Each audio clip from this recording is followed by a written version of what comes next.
Bismillahirrahmanirrahim. Assalamualaikum warahmatullahi wabarakatuh. Salam sejahtera, salam Hari Raya Aidilfitri diucapkan kepada anda yang bersama dengan kami dalam program Sembang-Sembang SMB pada pagi ini. Terima kasih diucapkan kepada anda yang sudi meluangkan masa ya untuk hadir bersama program Sembang-Sembang SMB. Dan saya Muhammad Zaki Ajalwi, moderator anda.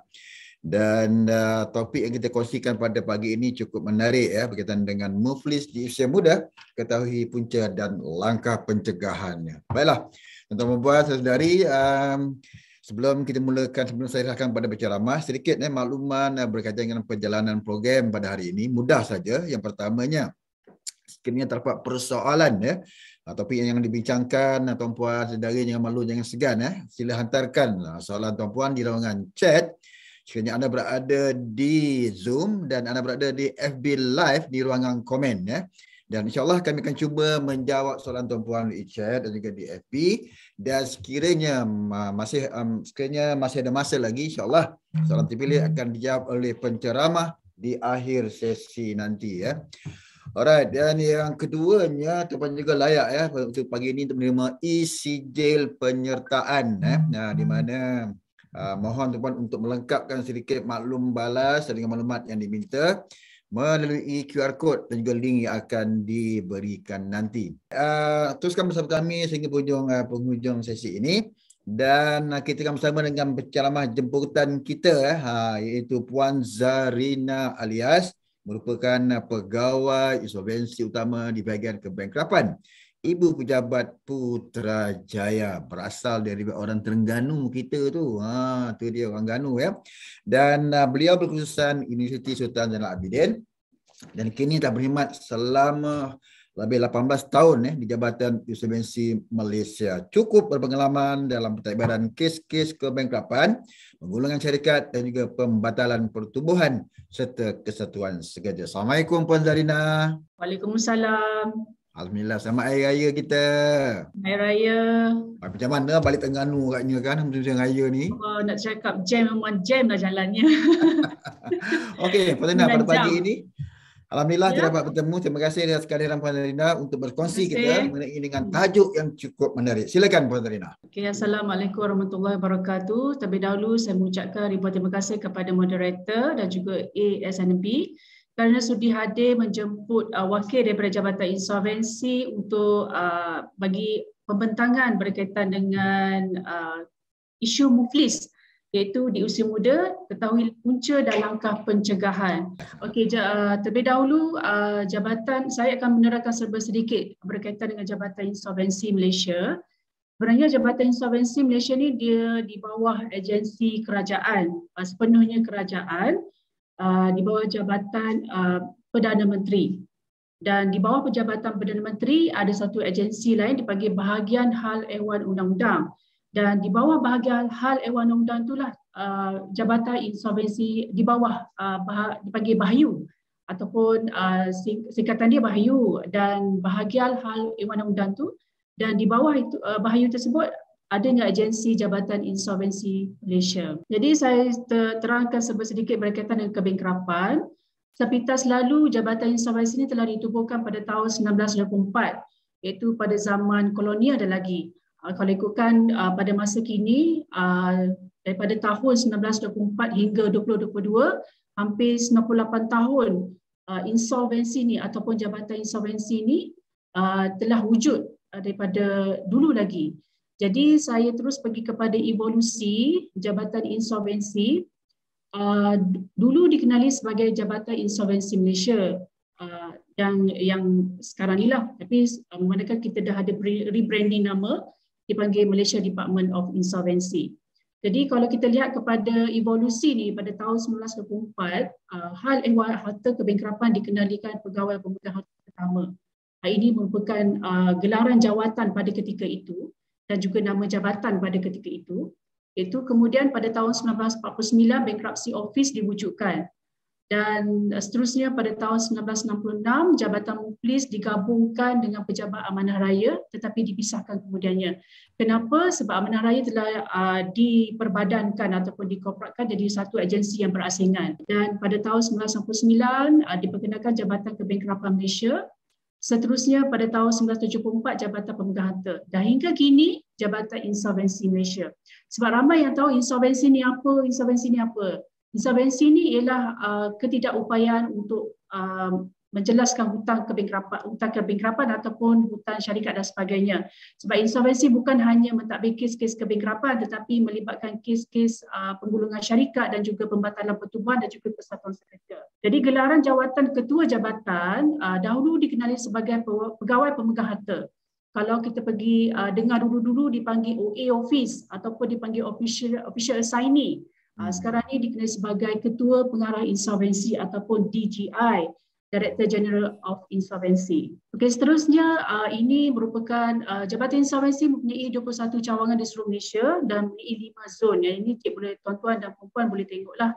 Ada zon utara, selatan atau tengah, zon pantai timur, zon Sabah dan juga Sarawak. Dan seterusnya visi misi Jabatan Insolvensi yang ini boleh diterangkan visi untuk menjadi peneraju pengurusan insolvensi melalui pentadbiran, perkhidmatan dan pengurusan yang efisien dan dinamik. Dan seterusnya misi ialah menguruskan hal ehwal insolvensi secara integriti, seksama dan profesional.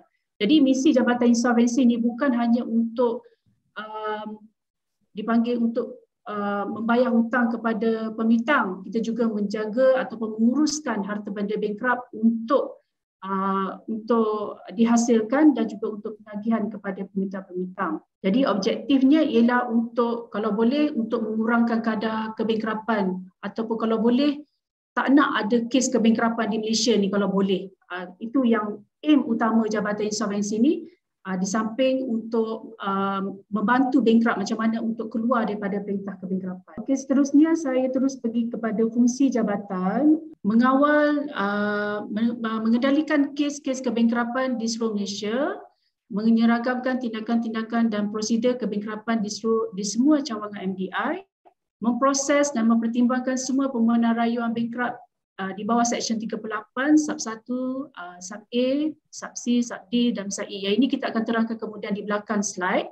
Memproses, mempertimbangkan permohonan rayuan bankrupt termasuk untuk pelepasan kebangkrapan dan sebagainya. Memproses dan mempertimbangkan semua permohonan bankrupt untuk penjualan harta benda sebagai contoh saham, pengeluaran wang sara hidup dan sebagainya. Memproses dan mempertimbangkan semua permohonan bankrupt untuk keluar negara, pengeluaran wang dari estate kebangkrapan, KPSP, insurans, tabung haji dan sebagainya.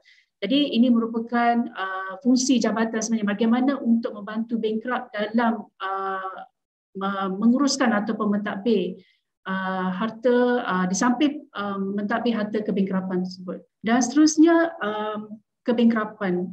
Sedikit berkaitan dengan statistik kebangkrapan di Malaysia. Setakat ini kita mempunyai jumlah kes kebangkrapan yang belum dilepaskan setakat Mac 22 iaitu 287,411.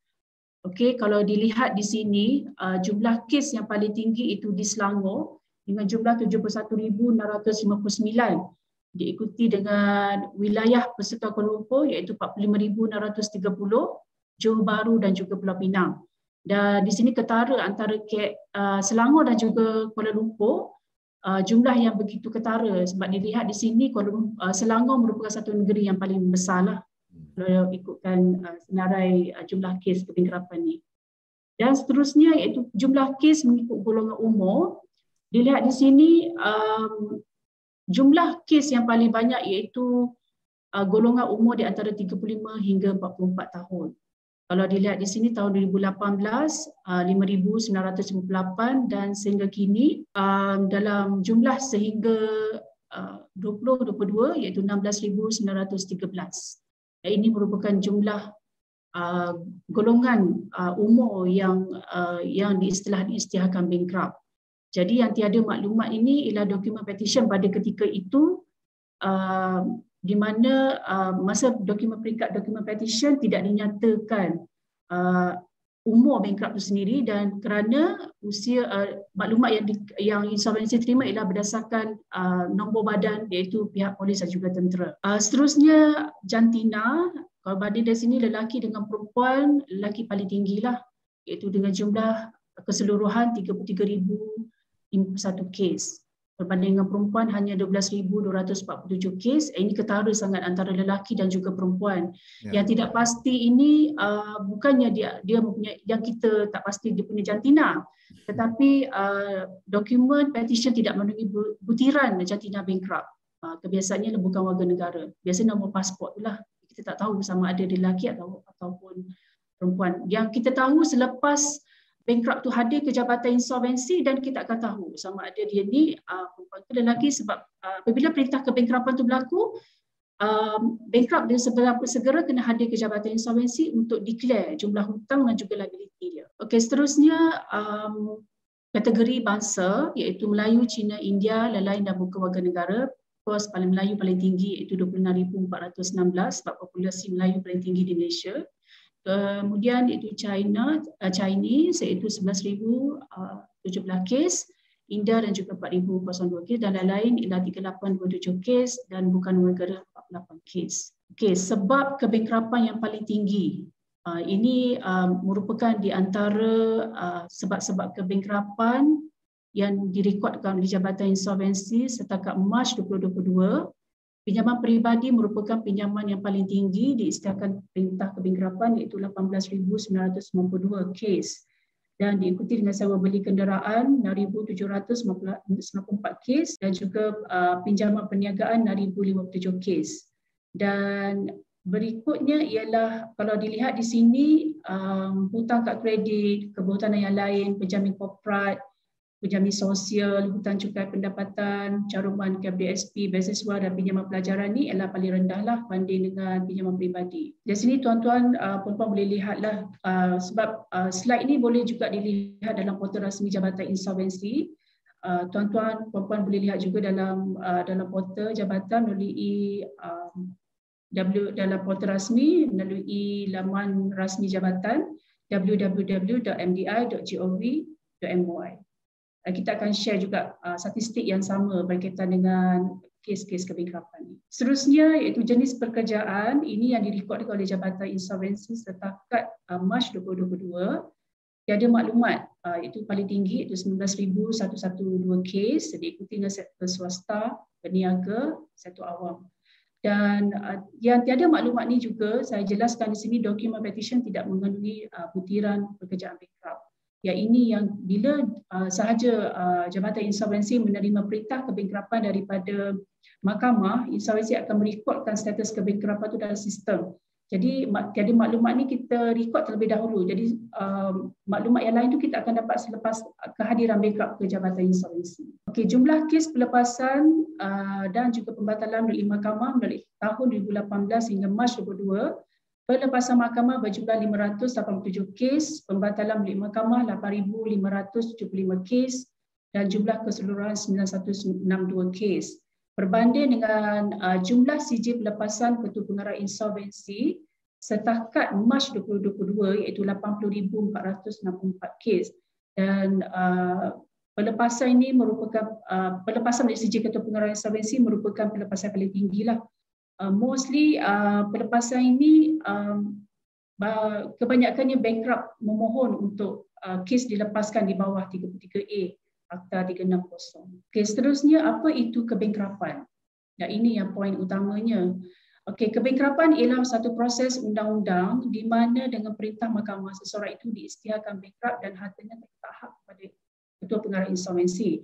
Jadi general rule dia, apabila seorang individu yang berhutang ataupun bankrupt telah diisytiharkan perintah kebankrapan, segala harta terletahap kepada Ketua Pengarah Insolvensi untuk dihasilkan, diagihkan kepada peminta-peminta bagi tujuan pembayaran dividen. Jadi peminta di sini bukan hanya peminta yang kata just you dengan saya dengan berhutang kepada awak saja. Tidak. Yang ini hanya permintaan kategori permintaan ini ialah permintaan yang telah memfailkan barang bukti hutang ke Jabatan Insolvensi. Okey, seterusnya iaitu prosedur macam mana untuk kes itu dibankrupkan. Sebab prosedur kebankrapan ini bukan hanya bila orang tu tidak individu tersebut tidak mampu nak bayar hutang kepada peminta terus dapat perintah kebankrapan. Tidak. Sebenarnya dia ada beberapa proses yang perlu dilalui oleh peminta itu sendiri dan juga penghutang itu sendiri bagaimana untuk sesuatu perintah kebangkrapan tu berlaku. Okey, sebagai contoh, berlaku untuk perintah kebangkrapan ini berlakunya tindakan kebangkrapan iaitu act of bankruptcy. Dan prosiding kebangkrapan dimulakan dalam keadaan apabila penghutang tersebut gagal mematuhi notis kebangkrapan dan juga atas permohonan penghutang itu sendiri untuk mengisytiharkan diri dia diisytiharkan bankrupt. Okey, dia bermula daripada penghakiman sivil. Sekiranya penghutang itu gagal menjelaskan hutang sebagaimana dalam penghakiman, mahkamah boleh memerintahkan untuk penghutang itu tadi, untuk peminta itu tadi memfailkan dipanggil bankruptcy notice, dan sekiranya penghutang itu gagal membayar hutang kepada peminta, petition peminta akan difailkan oleh peminta dalam tempoh 6 bulan daripada tarikh act of bankruptcy itu tadi untuk memfailkan petition, dan sekiranya penghutang itu gagal menjelaskan hutang kepada peminta itu lagi, dan mahkamah boleh memerintahkan perintah kebangkrapan terhadap penghutang itu tadi. Jadi threshold ataupun penghakiman atau jumlah yang untuk isytiharkan kebangkrapan itu berjumlah 100,000 ke atas. Jadi bukan hanya permohonan daripada peminta itu sendiri, tetapi penghutang itu sendiri boleh memohon untuk diri dia diisytiharkan bankrupt. Katakanlah sebagai contoh, individu A ini dia tak mampu nak menjelaskan hutang sebagai contoh dalam 200,000 kepada peminta, tetapi dia berhasrat untuk diri dia diisytiharkan bankrupt. Jadi boleh sebenarnya penghutang itu sendiri hendaklah memfailkan permohonan ke court untuk mengisytiharkan dirinya ketidakupayaan untuk menjelaskan hutang kepada peminta tadi. Yang ini petition dia tiada had berapa jumlah hutang yang perlu diisytiharkan untuk diisytiharkan perintah kebangkrapan. Tetapi untuk petition permintaan jumlah penghakiman tidak kurang daripada 100,000 ke atas. Okay, seterusnya terdapat beberapa pindaan akta insolvensi. Kalau ikutkan pada 6 Oktober 2017, nilai had minima kebangkrapan sebelum ni ialah 50,000. Kemudian dinaikkan pada 100,000 semasa akta COVID diperkenalkan yang berkuasa pada 23 Oktober 2020 dan sehingga 31 Ogos 2021. Berakhirnya pada 31 Ogos 2021, akta insolvensi pindaan 2020 berkuasa kepada RM100,000 yang berkuasa pada 1 September 2021. Sehingga kini nilai had minima untuk tindakan kebangkrapan masih dikekalkan sebanyak RM100,000 ke atas. Okay, seterusnya ini merupakan proses pentadbiran utama kebangkrapan. Okay, iaitu yang pertama tadi, penzahiran harta, penghasilan, perakuan borang bukti hutang, pengisytiharan dan pembahagian dividen dan penyelesaian kes. Jadi apabila perintah kebangkrapan itu berlaku, tugas jabatan ataupun peranan jabatan insolvensi yang utama ialah menzahirkan harta. Macam mana untuk menzahirkan harta tersebut? Sama ada bankrupt datang ke sini ke jabatan insolvensi dengan melalui satu statutory dokumen dipanggil borang penyataan ehwal. Jadi borang penyataan ehwal ini merupakan satu dokumen yang perlu difailkan ke mahkamah yang menunjukkan jumlah aset dan juga liability bankrupt untuk tindakan jabatan insolvensi menghasilkan aset tersebut. Itu sebagai contoh rumah, tanah, saham, kereta dan sebagainya. Seterusnya, selain daripada penzahiran ini, kita juga melakukan siasatan milik aset, mengadakan mesyuarat pertama peminta ataupun mesyuarat am peminta ataupun melaksanakan pemeriksaan awam. Okay, selepas aset itu dizahirkan, insolvensi akan menghasilkan aset tersebut dan buat pengesahan dengan mana agensi seperti Pejabat Tanah Negeri ataupun PTG dan sebagainya ataupun pihak JBJ yang berkaitan dengan kenderaan berdasarkan cara rasmi tanah dan juga tindakan transmission ataupun pindah milik aset kepada Ketua Pengarah Insolvensi mendapatkan laporan penilaian dan juga penjualan melalui kontrak senyap atau lelangan awam. Yang ini ialah merupakan tindakan-tindakan jabatan bagaimana untuk menghasilkan aset. Jadi apabila aset itu telah dihasilkan, barulah insolvensi akan membuat samakan atau memeriksa borang bukti hutang. Sama ada borang bukti hutang tersebut diberlakukan sepenuhnya ataupun tidak, ataupun ditolak sepenuhnya ataupun tidak, ataupun diberlakukan sebagaimana yang dituntut. Ini adalah proses utama di mana Jabatan Insolvensi akan memeriksa borang bukti hutang yang difailkan oleh peminta. Okey, selepas perakuan borang bukti hutang difailkan memeriksa borang bukti hutang, insolvensi akan membuat pengisytiharan dan juga pembahagian dividen berdasarkan jumlah borang bukti hutang itu tadi, insolvensi akan buat peristiharan sama ada dividen boleh dibayar ataupun tidak. Ada kes kebangkrapan di mana dividen tak boleh nak dibayar, hanya mencukupi untuk bayar kos sahaja. Itu bergantung kepada aset dan juga harta bankrupt yang ada lah. Dan seterusnya penyelesaian kes. Apabila isytihar dividen telah dilaksanakan dan pembahagian dividen juga telah diagihkan, insolvensi juga akan melaksanakan ataupun membuat penyelesaian kes. Sebagai contoh, pelepasan sijil KPI, pelepasan oleh mahkamah dan juga pembatalan oleh mahkamah, dan juga kutipan fee kos KPI daripada estate kebangkrapan. Okay, estate kebangkrapan ni maksud dia akaun kebangkrapan. Bila terms kebangkrapan dia akan jadi estate. Itu kadang-kadang orang awam akan confuse apa maksud estate. Estate itulah account. Apabila term kebangkrapan diisytiharkan, dia akan berlaku jadi estate. Okey, seterusnya, okey, apa akan jadi kalau seseorang itu diisytiharkan bankrupt? Okey, salah satunya hilang kelayakan akibat kebangkrapan, iaitu tidak layak dilantik sebagai hakim mahkamah session atau magistrate. Kedua, tidak boleh memegang jawatan ahli majlis sebuah pihak berkuasa tempatan. Tidak boleh menjadi ahli Dewan Rakyat atau Dewan Negara atau ahli parlimen. Of course lah, memang tidak boleh jadi ahli parlimen. Bila seseorang itu ahli politik ataupun politician yang diisytiharkan bankrupt.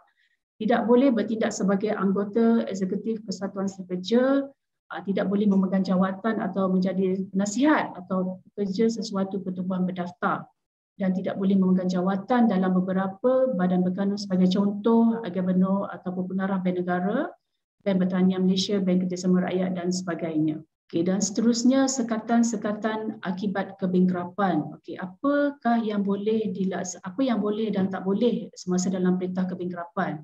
Pertama, tidak boleh menjalankan perniagaan sama ada sendiri atau perkongsian tanpa kebenaran. Tidak boleh meminjam wang melebihi RM1,000 tanpa memaklumkan kepada pemberi pinjaman.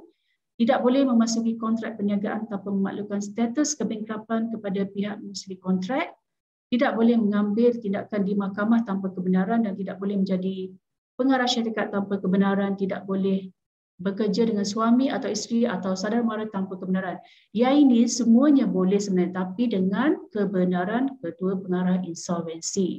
Jadi sekarang ni bankrupt kalau nak pergi sebagai contoh untuk keluar negara, dia boleh pergi sebenarnya, tapi hendaklah mematuhi syarat-syarat Jabatan Insolvensi dan juga dipanggil kerjasama itu perlu diberi oleh bankrupt supaya ketua pengarah insolvensi mempertimbangkan permohonan bankrupt itu sebagai contoh untuk keluar negara itu tadi. Jadi untuk keluar negara ni bukan hanya untuk melancong, dia tak boleh untuk melancong, dia hanya untuk bagi tujuan keagamaan, sebagai contoh untuk menunaikan umrah atau haji ataupun lain untuk acara agama yang lain.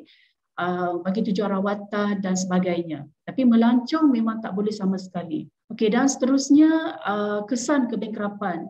Okey, semua aset harta bankrupt terletak hak. Okey, kalau kita lihat pada general rule tadi, apabila perintah kebangkrapan itu berlaku, semua harta bankrupt akan terletak hak kepada ketua pengarah insolvensi. Okey, tetapi semua harta ada dipanggil exception dia. Kalau hartanah yang bercagar tidak terletak hak kepada ketua pengarah insolvensi. Jadi harta ni termasuklah rumah, kereta, tanah, saham, wang, akaun bank dan sebagainya. Tapi kalau yang aset tu tadi, contohnya yang masih lagi di bawah pembiayaan pihak bank, contohnya kenderaan dan juga rumah, memang tidak terletak hak di bawah Jabatan Insolvensi.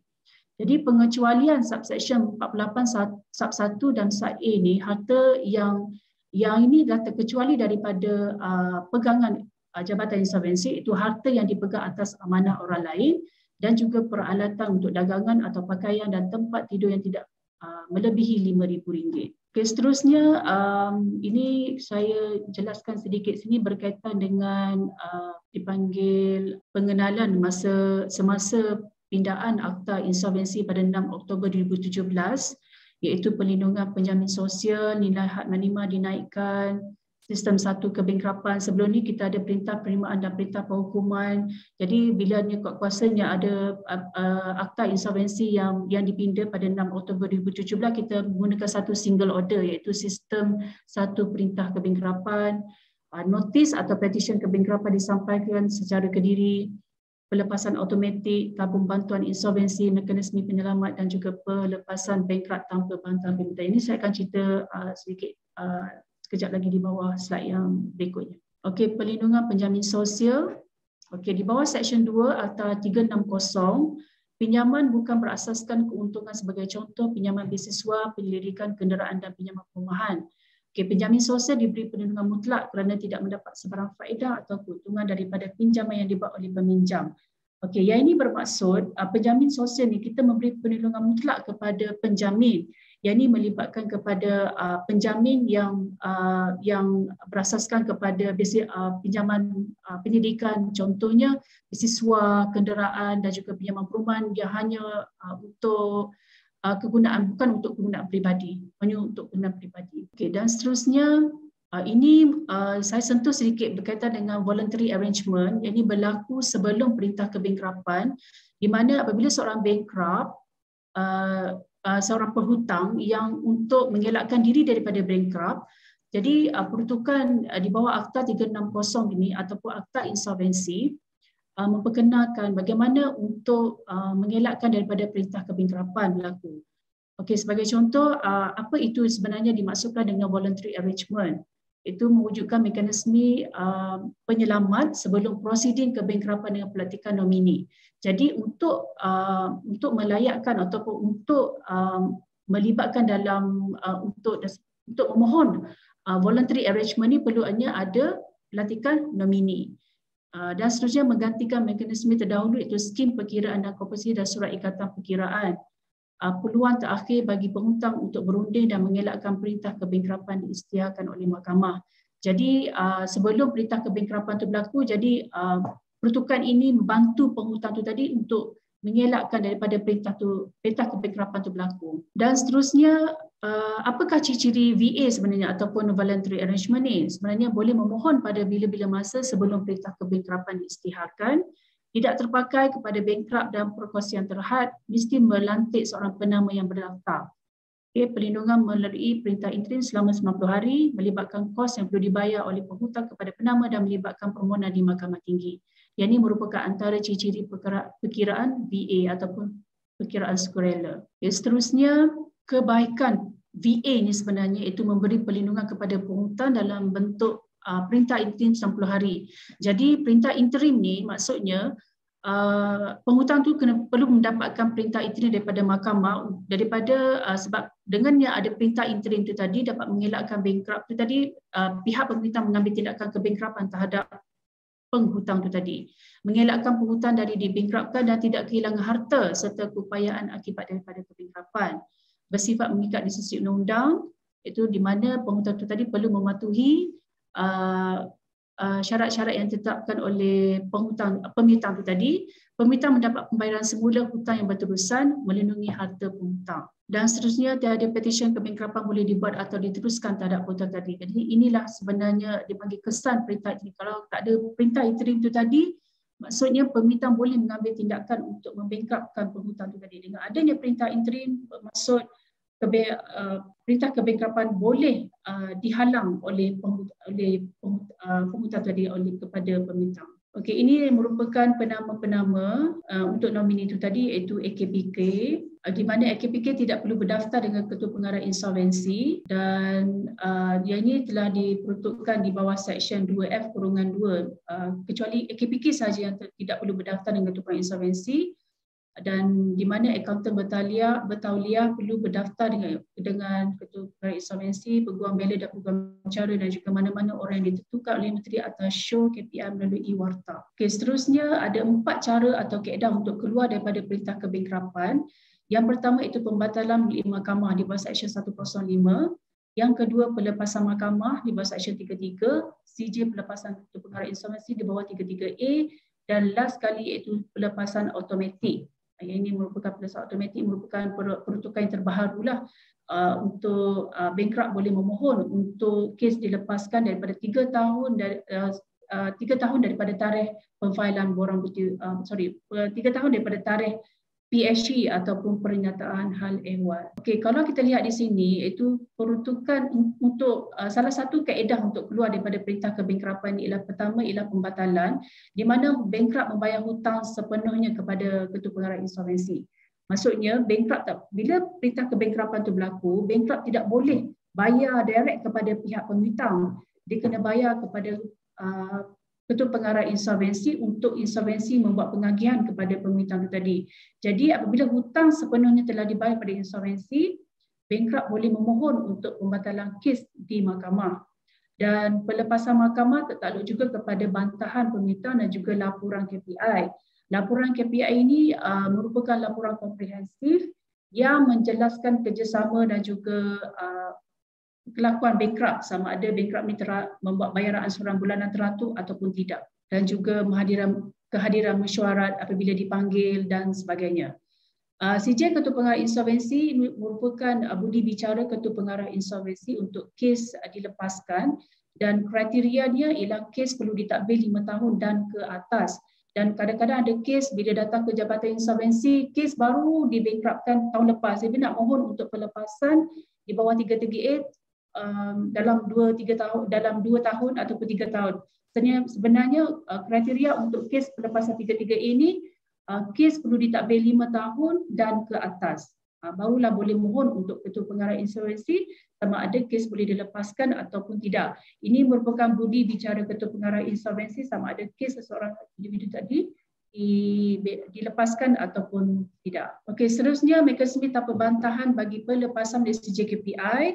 Yang ini merupakan bantahan yang telah berkuat kuasa pada 6 Oktober 2017.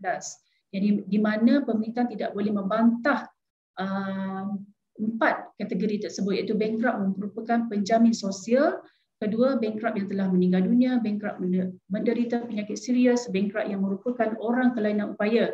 Jadi dalam kes mekanisme pelepasan ini, katakanlah sebagai contoh, katakanlah bankrupt tu dia dibankruptkan pada 1/1/2020, kemudian dia meninggal dunia pada katakanlah 1/1/2022. Jadi di sini pemerintahan tidak mempunyai tidak boleh menghalang ataupun tidak boleh membantah terhadap permohonan di bawah 33A atas alasan kriteria yang bankrupt telah meninggal dunia. Tetapi dalam keadaan ini untuk kes-kes kebangkrapan, Jabatan Insolvensi akan mentadbir terlebih dahulu kes kebangkrapan ini walaupun dia meninggal tahun setahun daripada tarikh perintah kebangkrapan, insolvensi akan mentadbir terlebih dahulu untuk kes ini dalam tempoh 5 tahun. Dan selepas 5 tahun sekiranya tiada aset untuk dihasilkan, bankrupt boleh dilepaskan. Dan keadaan ini pemerintah tidak boleh membantah terhadap 4 kategori itu tadi, dan salah satunya ialah meninggal dunia, bankrupt. Jadi bankrupt merupakan orang kelainan upaya, bankrupt menderita penyakit serius dan juga penjamin sosial. Okey, seterusnya ini saya sentuh sikit berkaitan dengan tanggungjawab pemintang, di mana tugas-tugas pemintang apabila perintah kebangkrapan berlaku, pemintang hendaklah memfailkan borang bukti hutang seberapa segera ke Jabatan Insolvensi. Dan ini kadang kita dengar juga ada bankrupt, bila dapat perintah kebangkrapan, ada pemerintahan gagal memfailkan borang bukti hutang ke Jabatan Insolvensi dan menyebabkan kesulitan di pihak insolvensi bagaimana untuk mengagihkan ataupun membayar dividen kepada pemerintahan. Jadi saranan saya di sini juga kepada pemerintahan supaya memfailkan borang bukti hutang segera ke Jabatan Insolvensi berdasarkan fee yang ditetapkan untuk memudahkan jabatan ini untuk membuat pengagihan dividen kepada pemintang-pemintang. Dan seterusnya ialah sekiranya baki, katakanlah pemintang itu ialah bank. Jadi baki kredit dalam akaun bank bankrupt hendaklah diserahkan kepada Ketua Pengarah Insolvensi untuk diagihkan atau dibahagikan kepada pemintang. Jadi selain daripada dua ini tadi, memfailkan borang bukti hutang dan juga menyerahkan baki kredit kepada insolvensi, pemintang juga hendaklah hadir dalam mesyuarat pemintang sebagaimana Seksyen 15 Akta 360, memberi kerjasama kepada Ketua Pengarah Insolvensi dalam memberi maklumat berkaitan harta dan hak bankrupt, mengambil bahagian dalam prosiding pemeriksaan awam iaitu public examination, dan juga memberi apa-apa maklumat berkaitan dengan harta bankrupt.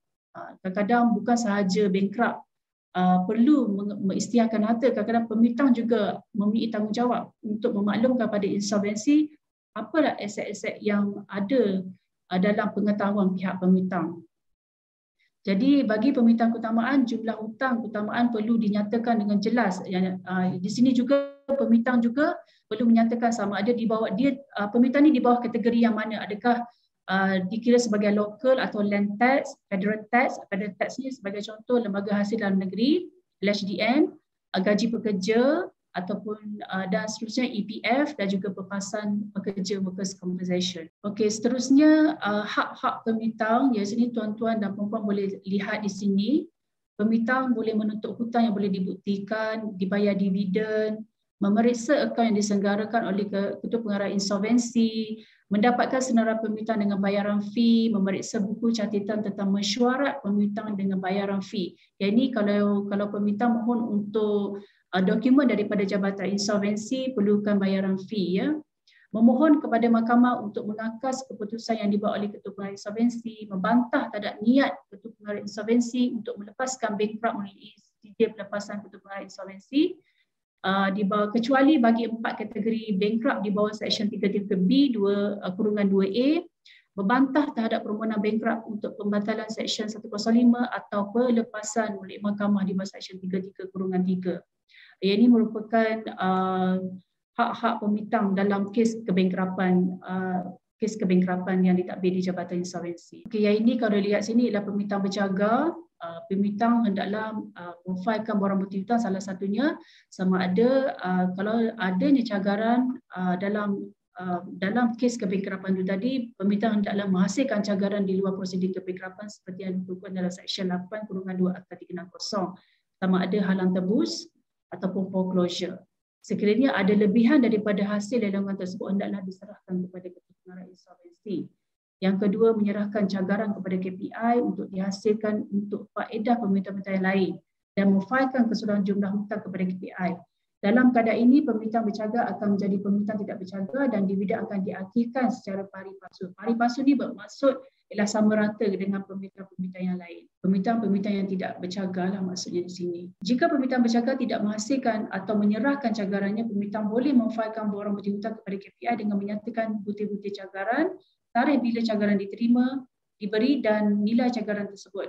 Pemitang hanya boleh terima dividen berdasarkan baki yang kena dibayar berdasarkan dibayar kepadanya selepas memotong nilai yang telah ditaksirkan.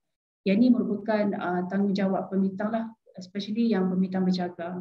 Okay. Pemitang bercaga yang gagal mematuhi kaedah tersebut hendaklah dikecualikan dari semua share dalam mana-mana dividen di bawah kaedah 16 jadual C. Jadi di sini Jabatan Insolvensi bukan hanya menjaga hak bankrupt itu sendiri, malah kita juga menjaga kepentingan dan juga hak pemitang. So sama-sama di antara bankrupt dan juga pemitang. Bukan nak mana kata, sebab kita sering mendengar, jabatan ini juga sering mendengar daripada pihak luar mengatakan insolvensi hanya mendengar pihak pemitang saja. Sebenarnya tidak. Kita insolvensi ini masing-masing kena menjaga. Hak bankrupt pun kita jaga, hak pemitang pun kita kena jaga. Okay, seterusnya saya sebenarnya kalau ikutkan di sini ialah muflis di usia muda. Jadi saya sekarang ni nak cerita sikit, kadang-kadang generasi muda sekarang ni kalau ikut dilihat di sini banyak yang kita lihat di sini pengaruh, maksud saya dari segi kewangan, dari segi sosial. Usia muda sekarang ni kadang-kadang bankrupt. Dia penghutang ni kadang-kadang dia tak maksudnya menguruskan kewangan dengan baik, especially kalau golongan yang muda. Tapi dilihat di sini saya juga ingin menekankan kebangkrapan penjawat awam ni bukan hanya untuk golongan muda sahaja, malahan untuk golongan yang belia dan juga yang mana kata dalam 60 ke bawah pun juga terlibat dalam kebangkrapan ini. Jadi saya akan terangkan sedikit berkaitan dengan kebangkrapan penjawat awam, apa kesan dia sebelum, semasa dan juga selepas. Okey, sebelum pelantikan jawatan dalam perkhidmatan awam, ya, apabila seorang itu untuk dilantik di bawah perkhidmatan awam, of course memanglah bukanlah seorang yang bankrupt melalui bukan seorang yang bankrupt. Yang ini telah diterapkan dalam peraturan 20 peraturan pegawai awam pelantikan kenaikan pangkat dan juga penamatan perkhidmatan, di mana telah menggariskan dasar kerajaan terhadap pelantikan calon yang dilantik ke perkhidmatan awam hendaklah bukan seorang bankrupt melalui suatu akuan berkanun di bawah Akta Akuan Berkanun pada tahun 1960. Jadi berdasarkan kepada peruntukan tersebut, mana-mana calon yang bankrupt tidak boleh dilantik ke dalam perkhidmatan awam. Yang ini sebelum pelantikan jawatan dalam perkhidmatan awam. Dan seterusnya semasa dalam perkhidmatan awam, Peraturan 13 dan 14 Peraturan Pegawai Awam telah menggariskan dasar kerajaan terhadap keberhutanan kewangan yang serius. Jadi berdasarkan kepada kedua-dua peruntukan tersebut, mana-mana pegawai awam yang menanggung keberhutanan yang serius boleh dikenakan tindakan tertib kerana dianggap sebagai memburukkan nama atau mencemarkan nama perkhidmatan awam. Jadi di sini saya nak terangkan, bila seorang tu kalau semasa dalam perkhidmatan awam, dia tiba-tiba diisytiharkan bankrupt, dia tidak semestinya dibuang kerja. Jadi di sini satu pelaporan hendaklah difailkan oleh Ketua Pengarah Insolvensi kepada Ketua Jabatan tentang kelakuan dan juga pentadbiran fail itu sendiri. Sama ada bankrupt itu tadi mematuhi atau tidak syarat-syarat yang telah diperuntukkan oleh Jabatan Insolvensi dan sama ada bayaran bulanan itu teratur ataupun tidak. Ini yang perlu dipatuhi oleh bankrupt itu tadi semasa dalam perkhidmatan awam. Jadi sebagai contoh, katakanlah bankrupt itu tadi dia nak pencen lagi dalam 2 tahun sebagai contoh. Dan tiba-tiba dia bankrupt. Jadi apa akan berlaku kepada wang pencen tersebut? Okay, kita lihat dalam slide berikutnya, iaitu selepas tamat perkhidmatan. Okey, hak terhadap pencen. Di Akta Pencen 1980 telah menyatakan bahawa duit yang ada ataupun wang dalam pencen itu tadi, apabila untuk buat pengeluaran, ini akan memerlukan kebenaran daripada Ketua Pengarah Insolvensi. Jadi di sini satu perintah pengasingan gaji akan difailkan oleh Ketua Pengarah Insolvensi bagi mendapatkan satu perintah jumlah yang perlu diserahkan kepada Ketua Pengarah Insolvensi. Okay, jadi wang seterusnya adalah wang ganjaran. KPI juga ataupun Ketua Pengarah Insolvensi juga berhak untuk mendapatkan sebahagian atau semua ganjaran yang akan diterima. Jadi di sini kalau ikutkan wang ganjaran di bawah Akta Seksyen 57 dan juga Kaedah 53 Kaedah-Kaedah Insolvensi 2017, di mana kalau ikutkan apa-apa harta bankrupt ada terletak hak kepada Ketua Pengarah Insolvensi. Walau bagaimanapun insolvensi punya budi bicara sama ada untuk mendapatkan sebahagian atau semua ganjaran bankrupt itu tadi untuk diagihkan kepada peminta. Itu saya sarankan di sini juga kepada tuan-tuan dan puan yang masih lagi dalam perkhidmatan awam, especially tidak kira usia berapa, sama ada dia umur 25 tahun ataupun 50-an ataupun dalam untuk hampir untuk bersara, supaya hadir ke Jabatan Insolvensi segera bagaimana untuk menyelesaikan kes-kes kebangkrutan. Ini kerana akan memberi kesan jangka masa akan datang, terutamanya untuk selepas tamat dalam perkhidmatan itu nanti. Jadi apa akan berlaku pada wang pencen, wang ganjaran, aset dan sebagainya. Jadi insolvensi di sini juga ingin menekankan kepada tuan-tuan dan puan supaya memberi kerjasama yang penuh kepada Jabatan Insolvensi supaya hadir ke Jabatan Insolvensi dengan seberapa segera untuk membantu jabatan ini juga dalam mentadbir kes-kes kebangkrutan, bukan hanya kepentingan jabatan juga tapi kepentingan bankrupt itu sendiri pada masa akan datang. Okey, seterusnya saya tekankan sedikit di sini berkaitan dengan pentadbiran harta bankrupt yang telah meninggal dunia.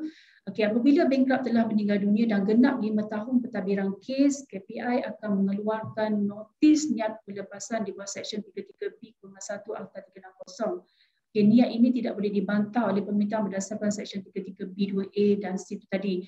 Okay, katakanlah bankrupt itu telah meninggal dunia, yang saya terangkan tadi ada 4 mekanisme untuk peminta tidak boleh membantah terhadap permohonan pelepasan KPI ataupun pelepasan CJ melalui CJ Ketua Pengarah Insolvensi di bawah Seksyen 33A itu tadi, iaitu salah satunya meninggal dunia. Katakanlah bankrupt itu tadi kita dah takbir kes kebangkrutan dia katakanlah 10 tahun. Tapi dalam tempoh 10 tahun itu dia telah meninggal dunia. Jadi dalam keadaan ini, Ketua Pengarah Insolvensi akan mengeluarkan notis kepada creditors ataupun peminta tentang niat untuk kes dilepaskan Jadi dalam keadaan ini pemerintah tidak boleh membantah terhadap permohonan pelepasan yang telah dikeluarkan oleh Ketua Pengarah Insolvensi. Okay, sekiranya bankrupt telah meninggal dunia dan memiliki harta untuk dihasilkan, KPI akan menghasilkan. Sekiranya bankrupt telah meninggal dunia dan masih lagi terdapat aset yang belum dihasilkan, insolvensi akan menghasilkan aset tersebut sehingga selesai dan akan menagihkan aset-aset dividen ataupun wang tersebut kepada peminta-peminta yang telah mengumpulkan barang bukti hutang. Jadi di sini tugas KPI ini, walaupun kes tu telah meninggal, bankrupt tu telah meninggal dunia, duty sebagai Ketua Pengarah Insolvensi tidak boleh melepaskan begitu sahaja. Jadi peranan insolvensi ini sehingga selesai apabila aset itu telah dihasilkan. Jadi Seksyen 35(1)A dan B itu tadi di bawah Seksyen 35(1)A kurungan B Akta 360 di mana pelepasan bankrupt hanya melepaskan semua hutang yang boleh dibuktikan dalam kebaikan namun tidak memiliki kesan ke atas fungsi-fungsi dan juga penguasaan bagi maksud melaksanakan fungsi-fungsi dalam peruntukan akta ini. Okey, apabila aset tersebut telah dihasilkan dan diagihkan kepada peminta, Ketua Pengarah Insolvensi akan memfailkan satu permohonan ke mahkamah di bawah Seksyen 82. Maksudnya Seksyen 82 ini ialah melepaskan KPI daripada mentadbir kes kebankrapan tersebut selaku pentadbir kes kebankrapan. Jadi sekiranya tidak memfailkan seksyen peruntukan di bawah Seksyen 82 tadi, kes akan masih lagi hang macam itulah. Jadi Seksyen 82 ni apabila kita dah dapat perintah untuk pelepasan di bawah Seksyen 82, KPI boleh melepaskan diri daripada pentadbir kes kebankrapan tersebut. Dan Seksyen 39(3) Akta 360 ni, seorang bankrupt yang telah meninggal dunia hendaklah dikeluarkan daripada senarai 5 tahun. Itu yang maksud saya kata tadi, walaupun bankrupt tu meninggal dunia setahun daripada tarikh perintah kebankrupt, dia tidak boleh dilepaskan lagi sehinggalah genap sampai 5 tahun untuk melihat apa-apa aset yang boleh dihasilkan untuk dihasilkan oleh Ketua Pengarah Insolvensi. Dan seterusnya di sini saya juga menerangkan berkaitan dengan bagaimana untuk mengelakkan seseorang itu diisytiharkan bankrupt. Dan salah satunya ialah berkaitan dengan berbelanja mengikut kemampuan. Yang di sini ramai yang mengatakan bahawa kita belanja ikut kadang-kadang kita ni berbelanja. Saya pun mengingatkan diri saya jugalah, kadang-kadang kita belanja ni kita tengok dekat IG, dekat FB, macam-macam promosi yang dikeluarkan oleh produk-produk ataupun syarikat-syarikat. Tapi kita pun beringat jugalah berbelanja mengikut kemampuan. Satu lagi, uruskan hutang dengan bijak, berhati-hati menjadi penjamin. Maksud saya di sini penjamin ni bukan sekadar bagi IC saja kepada peminjam ataupun kepada institusi kewangan dan sebagainya. Penjamin juga kena mengetahui hak-hak sebagai penjamin. Baca terlebih dahulu perjanjian pembiayaan ataupun lain-lain kontrak yang berkaitan melibatkan yang mengikat penjamin itu, sebab penjamin ialah sama beban sebagaimana dengan peminjam. Okay, gunakan kad kredit dengan berhemah. Okay. Amalkan budaya menabung untuk meminimalkan hutang. Okay, jadi walaupun set aside sedikit wang daripada hasil pendapatan kita itu untuk sebagai tabung pada masa akan datang. Okay, laporkan kepada pihak berkuasa sekiranya kad pengenalan anda hilang bagi mengelakkan salah guna oleh pihak ketiga.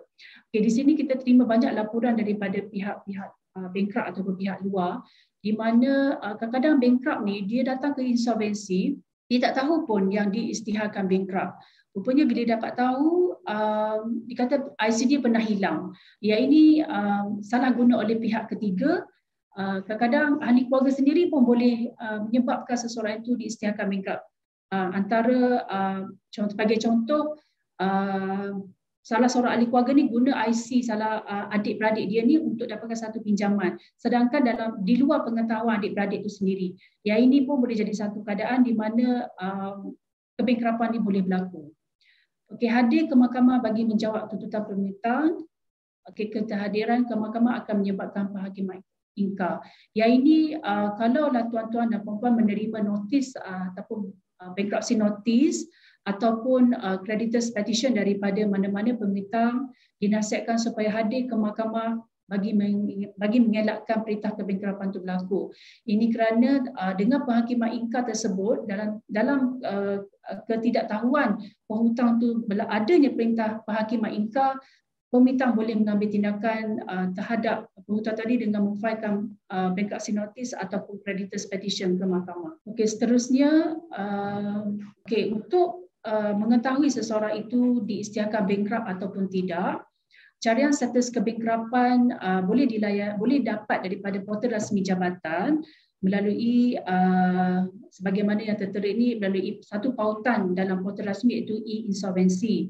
Jadi carian ini bukan hanya untuk kes kebangkrapan sahaja, boleh juga untuk kes-kes penggulungan syarikat dengan jumlah RM10 bagi setiap carian. Jadi dalam carian ni siapa-siapa pun boleh buat carian, bukannya seorang bankrupt, mana-mana agensi pun boleh buat, mana-mana individu, syarikat dan sebagainya boleh buat carian dengan bayaran fee jumlah RM10 bagi setiap carian. RM10 sahaja. Okey, itu sahaja untuk daripada Jabatan Insolvensi. Jadi saya serahkan kepada Encik Zaki sebagai moderator dalam webinar ini. Itu sahaja. Terima kasih.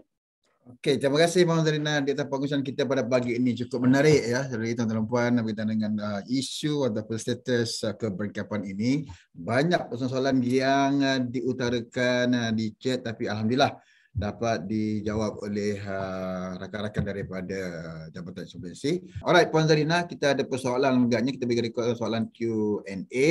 Okey, saya pergi kepada soalan yang pertama kepada rakan-rakan kita ni. Yang pertama soalannya daripada Puan Nur Atifah binti Rahmat. Jika si bankrupt, katanya sudah pun meninggal dunia. Jadi bagaimana dengan hutang yang tinggalkan? Pertamanya, adakah status bankrupt itu akan terbatal ataupun ianya terbatal secara automatik? Silakan Puan Zarina. Okey, terima kasih soalan itu tadi. Jadi bila seorang tu, sebagaimana dalam slide yang saya share tadi, bila seorang tu diisytiharkan bankrupt tapi telah meninggal dunia. Okey. Dia sebenarnya bankrupt tu dia tengok juga dalam tempoh pentadbiran kes kebangkrapan tu adakah kurang daripada 5 tahun ataupun melebihi daripada 5 tahun. Okey, katakanlah kes tu melebihi daripada 5 tahun, dia maksudnya bankrupt boleh memohon untuk pelepasan, maksudnya automatically boleh dilepaskan di bawah section 33A ataupun perakuan pelepasan ketua pengarah insolvensi. Okay. Sebabnya yang ini di mana peminta tidak boleh membantah terhadap permohonan pelepasan itu tadi. Tapi kalau sekiranya ada aset, yang itu dari segi pelepasan boleh dilepaskan. Tapi dari segi pentadbiran Jabatan Insolvensi, sekiranya ada aset yang masih dalam pentadbiran Jabatan Insolvensi, insolvensi akan menghasilkan terlebih dahulu aset untuk diagihkan kepada peminta. Jadi status kebangkrapan itu dilepaskan. Okay, tetapi pentadbiran tu masih dilaksanakan oleh Jabatan Insolvensi sehingga aset tersebut dihasilkan dan diagihkan kepada peminta, dan sekiranya dah selesai barulah kes tu boleh maksudnya dilepaskan ataupun buat permohonan, maksudnya insolvensi akan buat permohonan di bawah Seksyen 82 untuk melepaskan pentadbir selaku pentadbir kes kebangkrapan itu tadi. Jadi kalaulah kes tu tadi ada dua keadaan, lebih daripada 5 tahun dan kurang daripada 5 tahun, kes tu masih lagi ditadbir di Jabatan Insolvensi sekiranya ada aset. Untuk buat pelepasan tu kita boleh buat permohonan lah yang tu. Yes, maknanya masih lagi buat permohonan walaupun sama ada dia bawah 5 tahun ataupun lebih 5 tahun Puan Zarina Ya, perlu berjumpa dengan Jabatan Insolvensi sendiri. Macam mana dia? Perlu berjumpa merujuk dengan pihak Jabatan Insolvensi sendirilah ya. Ya, betul. Perlu merujuk Jabatan Insolvensi dan mengemukakan dipanggil sijil sijil kematian lah daripada kematian dan juga betalian perhubungan dengan si mati lah. Saya juga sarankan di sini juga kepada ahli keluarga yang diisytiharkan bankrupt. Katakanlah ada salah seorang ahli keluarga meninggal dan diisytiharkan bankrupt. Di bankrupt dan diisytiharkan meninggal dunia. Perlu hadir, waris tu hadir ke Jabatan Insolvensi memaklumkan status kematian bankrupt tu tadi dengan mengumumkan sijil kematian daripada JPN tadi. JPN. Okey, itu dah jawapan dari Puan Zarina. Untuk yang pertanyaan Nur Atifah, diharapkan Puan Atifah jelas dengan jawapan yang diberikan oleh Puan Zarina. Terima kasih kepada Puan Zarina yang sudi bersama berkongsi dengan kami dengan tajuk yang cukup menarik ni. Isu kebangkrapan ni bukan sahaja yang otai-otai, bukan sahaja yang sudah berumur, malah yang anak-anak muda juga terlibat sama. Okey Puan Zarina, mungkin ada kata-kata terakhir dan yang nasihat nasihat untuk Rina untuk kita kongsi. Silakan Puan Zarina. Okey, nasihat saya mewakili Jabatan Insolvensi menyarankan kepada tuan-tuan dan puan-puan supaya elakkan daripada perintah kebangkrapan. Sebab bila dengar stigma masyarakat kita, bila dengar bankrupt, of course dia akan memberi impact kepada kehidupan seseorang individu tersebut. Jadi kalau boleh elakkan daripada perintah kebangkrapan. Jadi sekarang ni saya sarankan juga kepada tuan-tuan dan puan-puan di luar sana, sekiranya ada waris ataupun ahli keluarga yang diisytiharkan bankrupt ataupun yang maksudnya dah diisytiharkan bankrupt tapi untuk macam dia rasakan yang takut, ayat takut untuk hadir ke Jabatan Insolvensi ni, kalau boleh ketepikan. Jadi sekarang ni saya sarankan kepada di luar sana, tak kiralah siapa yang berada di luar negara ataupun di Malaysia ataupun dalam ahli keluarga itu sendiri, kalau diisytiharkan bankrupt, hadir ke Jabatan Insolvensi seberapa segera. Sebab Jabatan Insolvensi ni saya tekankan di sini, kita bukan membankruptkan individu tersebut. Jadi sekarang kita jabatan ni hanya untuk mentadbir pentadbiran kes kebangkrapan tersebut, bagaimana untuk menyelesaikan kes kebangkrapan individu tersebut. Kalaulah ada pandangan ke ataupun untuk dapatkan nasihat, boleh datang ke Jabatan Insolvensi kita di seluruh negeri, di cawangan di seluruh negeri, dan kita mempunyai 21 cawangan di Malaysia ini, dan kalau boleh hadir dengan segera. Dan kalau sekiranya pihak tuan mempunyai pertanyaan lanjut, boleh menghubungi Jabatan Insolvensi sama ada di pejabat ataupun di negeri-negeri, ataupun boleh melayari kita pun ada FB kita di FB Jabatan Insolvensi. Kita pun ada portal rasmi Jabatan Insolvensi. Boleh tengoklah apa-apa yang Q&A ataupun apa yang perkara yang boleh elak dan juga boleh buat atau tidak boleh buat dalam perintah kebangkrapan ini. Jadi saranan saya, berilah kerjasama kepada Jabatan Insolvensi supaya kita boleh takbir kes kebangkrapan itu dengan mudah dan teratur. Itu sahaja. Terima kasih kepada Rustia dan juga pihak ASNB kerana sudi menjemput wakil daripada insolvensi dalam sembang-sembang ASNB. Jadi selamat Hari Raya, hati-hati jalan raya, selamat maju jaya. Itu sahaja. Okey, terima kasih Puan Zarina selaku pegawai insolvensi utama di bahagian keberengkapan Ibu Jabat Putrajaya, dan kepada anda yang bersama dengan kami sembang sama ini, maklumkan, sampaikan kepada ahli keluarga anda sehingga berlaku terjadinya kes keberengkapan kepada ahli keluarga anda atau berkenalan anda, jangan malu dengan segan, terus menghubungi pihak Jabatan Insolvensi untuk mendapatkan kerjasama dan juga bantuan, bukan bantuan idea dan juga bagaimana untuk mengatasi dan menyelesaikan masalah keberatan anda. Alright, terima kasih kepada Puan Zarina dan tim daripada Jabatan Insolvensi. InsyaAllah kita akan berjumpa di lain masa. Dan saya kata bagi pihak SMB, sekali lagi mohon maaf di atas kurang berlaku sepanjang program yang dijalankan. InsyaAllah kita berjumpa dalam waktu. Dan sama juga macam Puan Zarina, jaga diri, SOP kena jaga, raya-raya juga, lemang, ketupat, makan juga. Makan saja dah 2 tahun tidak dapat berjumpa. Hari ini, musim perayaan dapat kita berjumpa, insyaAllah jaga diri, berhati-hati di jalan raya. Bukan saja Hari Raya Puan Zarina, ini dah ada majlis jemputan perkahwinan pula lagi. 2 in 1. Pelbagai. Jadi kita sama-sama jaga diri dan ucapkan terima kasih kepada anda. Semoga kita berjumpa lagi, dan saya sekian. Assalamualaikum warahmatullahi wabarakatuh, dan kita jumpa lagi. Sekian, terima kasih.